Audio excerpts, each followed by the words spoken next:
ওকে, এবার আমরা কথা বলবো সিলেট বোর্ড 2023 টেক কোশ্চেন। ওকে, সিলেট বোর্ড 2023 টেক কোশ্চেন। এবার বলছে fishes can swim. Fishes can swim কি হবে? ফিশেস তার মানে কি? ক্যাননট। আচ্ছা, এটার ক্ষেত্রে আমরা বারবার একটা কথা বলি, এই ফিশেস এটা কিন্তু সাবজেক্ট। সাবজেক্টের শেষে যদি এসএস থাকে তখন আমরা কি নেই? প্লুরাল। তাহলে প্লুরালের পরিবর্তে কি হয়? দে। তার মানে পরে হচ্ছে অক্সিলারি ভার্ব হচ্ছে ক্যান। তার মানে হলো ক্যানের সাথে নট যুক্ত করলে কি হয়? কান্ট। আর এটার স্পেলিংটা কি হয়? এটা কিন্তু এক্সেপশনাল, CAN''T।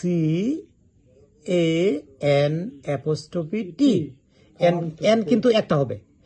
ক্যানের শেষের এন আর হচ্ছে নটের এন দুইটা কিন্তু মানে থাকবে না, একটা হবে সিঙ্গুলার।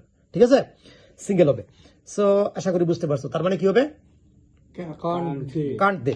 এখানে এই ফিশেস, আমি কিন্তু আবার বলতেছি, এইরকম সেন্টেন্সের শুরুতে যখন কোনো সাবজেক্টের শেষে অ্যাসিস দেখবা, কোনো কথা নাই দে, কোনো কথা নাই দে। ওকে, তারপর হচ্ছে হেল্প দ্য হেল্পলেস, অসহায়দের সেবা করো। তার মানে হেল্প, সাহায্য করো। তার মানে এটা কি কি দিয়ে শুরু হলো? এটা সাহায্য করা। এটা কি ভার্ব না? সাহায্য করা। আমি বলছি না কোনো কিছু করা যেটা অর্থ প্রকাশ করবে এটা হচ্ছে ভার্ব।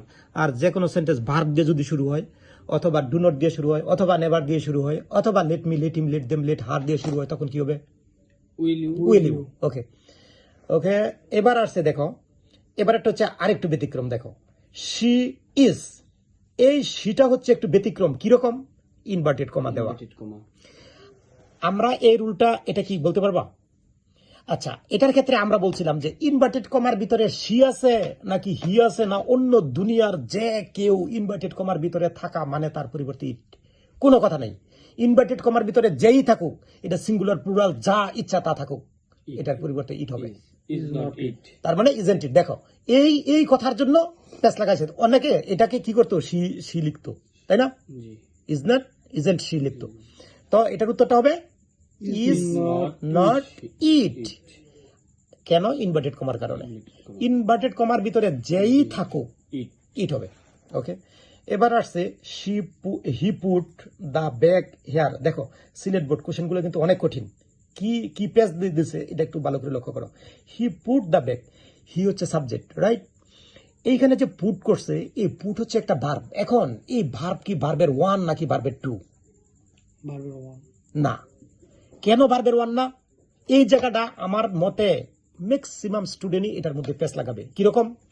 হি যদি সাবজেক্ট হয়, আমরা জানি যদি প্রেজেন্ট ইনডিফিনিট হয়, হি এর পরের যে ভার্ব আসবে এসএস থাকতে হবে তার সাথে। তো এখানে শেষে কি এসএস দিছে? আর পুট হচ্ছে এমন এক ভার্ব, এটার ভার্বের 1 2 3 সবই পুট পুট পুট পুট। তো এইখানে যে আমি যদি এটা প্রেজেন্ট ইনডিফিনিটে থাকতো, যদি B1 হইতো, তাহলে হি এর পরে যে B1 থাকলে B1 এর সাথে যে এসএস যুক্ত হয়, এটা তোমার নিয়ম প্রেজেন্ট ইনডিফিনিট টেন্স। তো এনে যে B1 এর সাথে যে এসএস নাই, তার মানে এটা কোন টেন্স আছে? তার মানে পুটটা কি B1 নাকি B2? B2 না? বুঝতে পারছো? B2 তো সাবজেক্টের পরে যে কার উপরে বসবে, কোনো এসএস এর ফাংশন নাই। আর যদি B1 হইতো, যেহেতু সাবজেক্ট আগে হি, তার মানে পরে তোমার ভার্বের সাথে এসএস থাকতে হইতো। এখানে যেহেতু ভার্বের সাথে এসএস নাই, তার মানে আমরা অবশ্যই এটাকে B2 ধরতে হবে। আর সাবজেক্টের পরে যখন B2 থাকবে, তখন আমার এক কথায় B2 থাকলে তোমার অক্সিলারি ভার্ব কে আসে? B2 থাকলে কি আসে বলো? ডিড না? ডিড। তার মানে অ্যান্সার কি? Did not he. ওকে, এই কথাটা কিন্তু বুঝছো তো? এখানে পুটের মতো, এই পুটের জায়গার মধ্যে আরো কিছু ভার্ব আছে, এরকম কাট থাকে, কাটের ভার্বের B1 2 3 এক। তখন যদি দেখো যে হি সি ইট কোন নাম সেন্টেন্সের শুরুতে আছে, তার মানে তার পরিবর্তে ওই যে যেটা থাকবে ভার্ব, ওটার পরিবর্তে কিন্তু ডিড হবে। রিডও থাকে, হ্যাঁ রিডও থাকে এখানে। রিড। ওকে ওকে, এইখানে আমরা একটা গুরুত্বপূর্ণ আলোচনা করব। দেখো, আমরা জানি প্রেজেন্ট ইনডিফিনিটের গঠন হচ্ছে সাবজেক্টের পরে B1, রাইট? সাবজেক্টের পরে B1। এখানে আরেকটা কথা আছে, সাবজেক্ট যদি থার্ড পারসন সিঙ্গুলার নাম্বার হয়, তখন শুধু B1 হবে না, B1 এর সাথে এসএস যুক্ত হবে। এই কথাটা বুঝতে হবে। যেমন আমি তোমাকে বলি উই গো, তো এই সেন্টেন্সের মধ্যে দেখো তো সাবজেক্টকে উই। তখন উই যদি থাকে, উই কি থার্ড পারসন সিঙ্গুলার? না, এটা হচ্ছে first person. We go I go sentence ঠিক আছে, ওকে। কিন্তু আমি যদি বলি ইউ গো, তখনও সেন্টেন্স ঠিক আছে। আমি যদি বলি হি গো, এখন তোমার সেন্টেন্স ঠিক নাই, এখন তোমার সাবজেক্ট কে আসছে? Third person singular. দেখো এইখানে যদি হি, তারপরে হচ্ছে তোমার শি গো, ইট গো, ওকে, যে কোনো একটা নাম দিলাম,